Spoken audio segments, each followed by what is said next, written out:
Mutamimah hanya makan nasi putih dan sup telur gratis dari kantin sekolah setiap hari demi menghemat uang.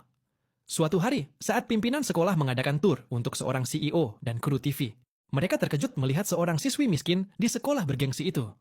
Seorang reporter tak kuasa menahan diri dan bertanya mengapa, dengan satu pertanyaan sederhana. Mutamimah panik, merogoh tasnya mencari uang, wajahnya penuh ketakutan, mengira makanan itu gratis. CEO bertanya mengapa ia tak mengajukan bantuan keuangan. Mutamimah menjawab ia tak berani bersaing dengan teman sekelasnya untuk beasiswa. CEO menyesal pernah berinvestasi di sekolah itu. Saat itu, pembawa acara melihat sebuah medali di atas meja dan menyerahkannya kepada CEO, seorang mantan tentara.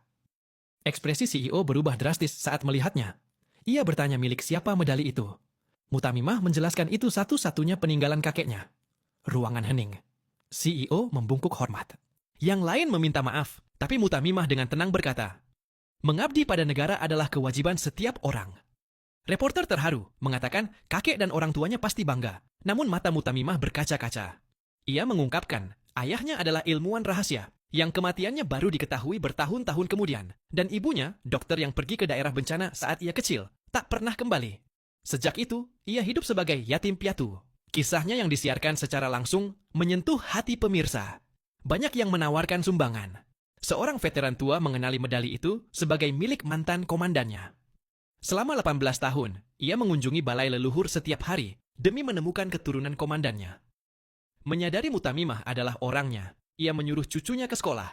Seorang pasien yang diselamatkan ibu Mutamimah juga mengenali lencana rumah sakit di tangannya. Terkejut melihat anak penyelamatnya hidup susah, ia bergegas ke sekolah. CEO menyaksikan semua ini, memarahi pimpinan sekolah, menuntut bantuan keuangan untuk Mutamimah disetujui atau sekolah akan ditutup.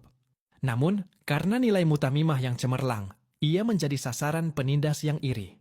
Melihat CEO membelanya, penindas itu mengejek, bilang Mutamimah makan nasi demi simpati, dan tak ada orang yang begitu miskin. Reporter setuju, mendesak mengapa ia tak bekerja paruh waktu. Kebenaran terungkap, Mutamimah bekerja di restoran sekolah, tapi dipecat oleh penindas itu dan gajinya setahun ditahan. Penindas itu berpura-pura murah hati, mengirim 10 roti dan piring, mengejek agar Mutamimah menjilat piring hingga bersih. CEO tak tahan dan turun tangan, tapi penindas itu mengabaikannya, mengancam siapapun yang ikut campur akan masuk daftar hitam di Banda Aceh.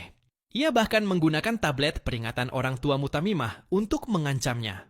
Karena balai leluhur milik keluarga penindas, Mutamimah menahan air mata demi melindungi kedamaian almarhum, menanggung penghinaan.